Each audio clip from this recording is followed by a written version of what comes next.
persamaan reaksi kesetimbangan. Nah, adapun persamaan reaksi kesetimbangannya sudah setara. Lalu kita baca soal berikutnya. Natrium bikarbonat dipanaskan pada suhu tertentu hingga tekanan total sistem adalah PATM. Jadi, tekanan totalnya sejumlah PATM.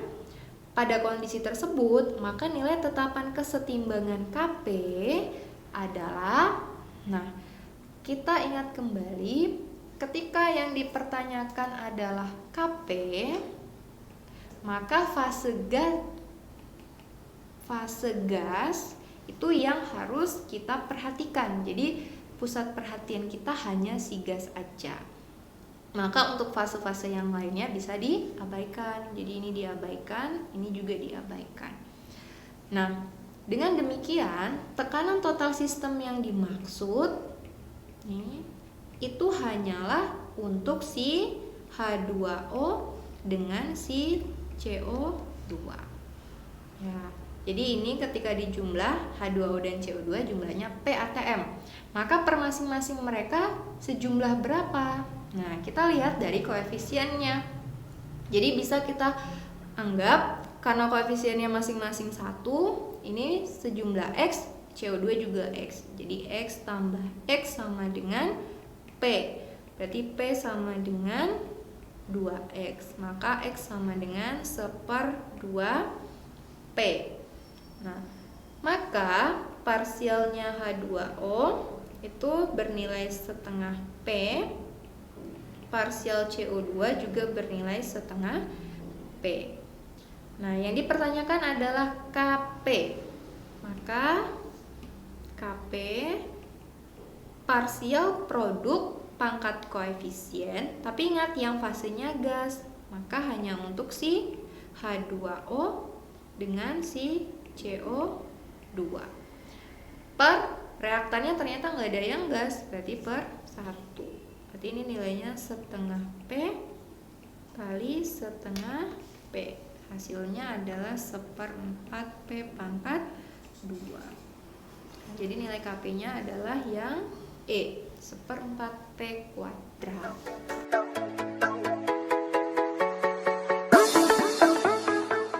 Oke, baik. Lanjut di soal nomor 12. Nah, di soal nomor 12 ini diketahui data enol sel kimia dari beberapa unsur. Nah, dari sini ini adalah diketahui bentuk notasinya ya. Jadi ini notasi selnya. Dari notasi sel itu kita bisa membuat seperti garis bilangan sebenarnya. Jadi untuk mempermudah. Nah, yang harus kita pahami adalah ketika notasi selnya itu kan selalu tertulisnya gini ya, anoda, katoda. Ya, nih anoda, katoda. Nah, jadi kalau dia hasil enol selnya itu positif, berarti posisinya itu tepat, artinya anodanya di kiri, katodanya di kanan. Tapi kalau SL-nya itu negatif, maka nanti ketika kita buatkan dalam garis bilangan itu kita balik posisinya. Oke, contoh misalnya untuk yang pertama, A menjadi A2+, B2+ menjadi B. Berarti anodanya si A, atau anoda ini terjadi reaksi oksidasi ya, katoda ini terjadi reaksi reduksi. Nah, berarti yang teroksidasinya si A, yang tereduksinya si B. Maka kalau kita buatkan dalam garis bilangan itu berarti gini. Misalnya ini anggap A nih memiliki jarak dengan si B itu 0,19. Tuh. Nah, untuk yang kedua, misalnya D dengan C. Sudah ada belum yang sebelumnya kita tulis? Oh, belum. Karena kalau mau kita tempatkan kita nggak tahu D ini posisinya dengan yang mana gitu. Nah, berarti yang nomor 2 kita skip dulu aja. Lanjut yang nomor 3, itu oksidasinya katanya A, reduksinya katanya si D. Namun hasil enol selnya min. Berarti tadi kalau disampaikan kalau min berarti harus posisinya kita balik. Maka karena ini ada A, ini A, ya. di notasinya A-nya di kiri, D-nya di kanan. Berarti kita balik. A-nya jadi di kanan, maka ke kirinya ini si D. Ini D. Gitu. Sejumlah 0,32. Nah, lalu kita bisa menuliskan si D untuk yang kedua ya. Ini D dengan C, berarti bermulanya di mana? Di sini. Ini D. Oke. Dengan C sejumlah 0,48. Berarti itu harus melebihi dari si A. Kenapa? Karena kalau hanya sampai A itu nilainya 0,32. Berarti melebihi si A. Nih, anggap ya di sini. Ini berarti si C nilainya 0,48. Nah, yang dipertanyakan adalah nih C ke B. Lalu C ke B yang mana, Kak? Ya yang ini. Ini ke sini. Berarti ini yang ditanya. Berarti bagaimana cara menentukannya? Sudah, berarti cara menentukannya adalah dari titik awal sini. Nih, sejumlah berapa? Sejumlah 0,32 ditambah 0,19 sama dengan 0,51. Lalu untuk C ke B berarti sejumlah NO selnya ini adalah 0,51 dikurang 0,48, hasilnya 0,03 volt. Positif ya. Jadi hasilnya yang A.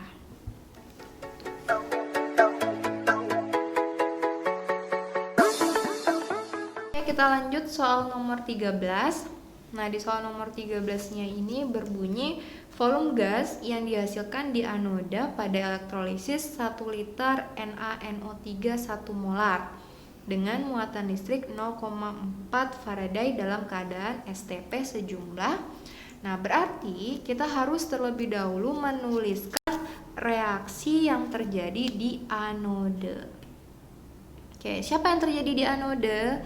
Berarti di sini kita tuliskan NaNO3 menjadi Na plus tambah NO3 min.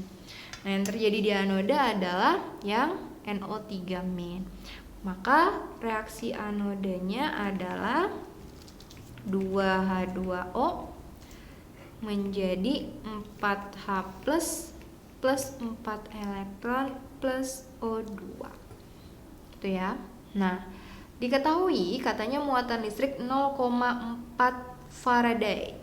Oke, kita ingat bahwa mol elektron itu sama dengan 1 Faraday.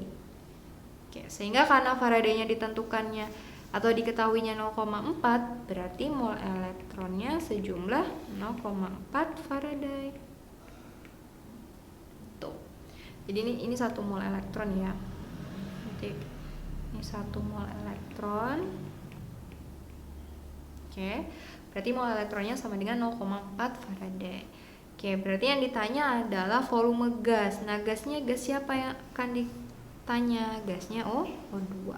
Jadi kalau di sininya nilainya 0,4 mol, berarti untuk O2, molnya O2 sejumlah 1/4. Kenapa 1/4? Satunya koefisien O2, 4-nya koefisiennya elektron dikali 0,4 mol. Maka hasilnya 0,1 mol.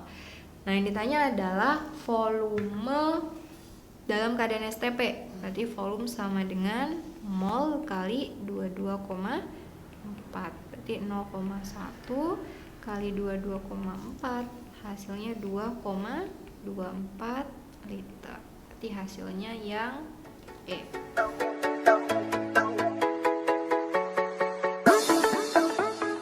Oke, kita lanjut soal nomor 14. Nah, di soal nomor 14 ini terkait kimia organik. Nah, yang dipertanyakan adalah hasil reaksi antara etanol dengan asam butanoat ketika dipanaskan dalam reflux dengan sedikit penambahan H2SO4 sebagai katalis adalah. Nah, di sini kita bisa mengidentifikasi terlebih dahulu senyawa yang direaksikan itu siapa. Ternyata yang direaksikan adalah etanol. Berarti etanol itu adalah alkohol ditambah dengan asam butanoat. Asam butanoat itu adalah asam karboksilat. Atau ini sebenarnya sama dengan ini asam alkanoat. Alkohol itu sama dengan alkanol ya. Nah, jadi ketika ada alkohol tambah asam karboksilat itu akan menghasilkan yang namanya ester dan H2O. Nah, esternya adalah atau alkil alkanoat. Jadi ini terjadi reaksi yang namanya esterifikasi. Tuh. Nah, lalu yang ditanya adalah hasil reaksinya. Maka ester yang diperoleh adalah apa? Berarti etanol. Ini sebenarnya gampang saja.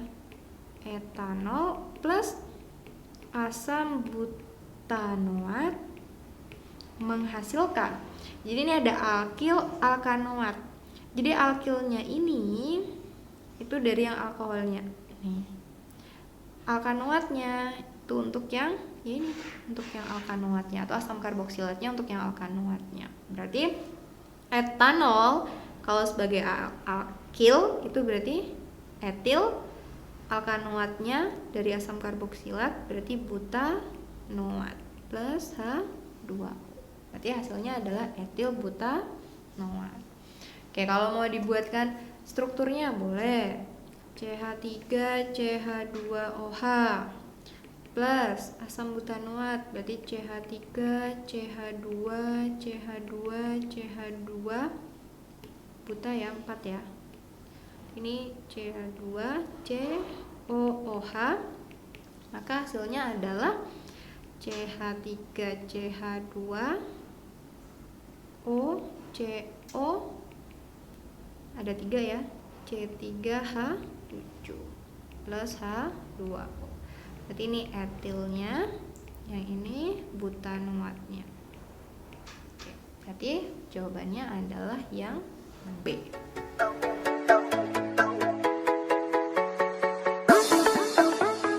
Oke, soal nomor 15. Nah, di soal nomor 15 ini masih tentang organik, dimana berbunyi soalnya hasil reaksi antara 2-metil 1-butena dan HBr dalam larutan karbon tetraklorida adalah, oke, berarti ini kita boleh menuliskan strukturnya dulu dari 2-metil 1-butena. Berarti butena 4 ya, 1 2 3 4. 1 butena berarti di sini ada rangkap 2 metil berarti ini CH3. Lalu kita tambahkan jumlah H-nya, ini H3, ini H2, ini H2. Nah, ditambah dengan HBr, maka ini reaksi yang akan terjadi adalah reaksi adisi. Jadi ini reaksinya adisi. Kayak penambahan ikatan dengan cara pemutusan ikatan rangkapnya. Oke, berarti di sini yang akan terjadi adalah ini awalnya CH2. Ini kita tulis ulang CH3, CH2, CH3. Nah, jadi ikatan rangkapnya di sini akan mengalami pemutusan, berarti menjadi ini 1. Nah, lalu yang akan tersubstitusi atau yang akan teradisi adalah ini H sama Br. Ingat, berdasarkan asas Markovnikov. Jadi ini asas Markovnikov.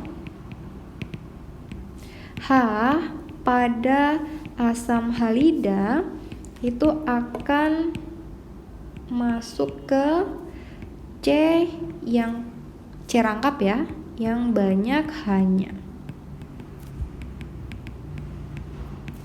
Tuh. Jadi yang banyak H-nya, berarti yang banyak H-nya yang mana? Yang di sini. Berarti ini H, di sini Br. Maka jadinya adalah ini rantai panjangnya. Ini alkil, ini halidanya, berarti ini nomor 1, 2, 3, 4. Maka hasilnya adalah 2 bromo 2 metil butana. Ya, berarti jawabannya yang B.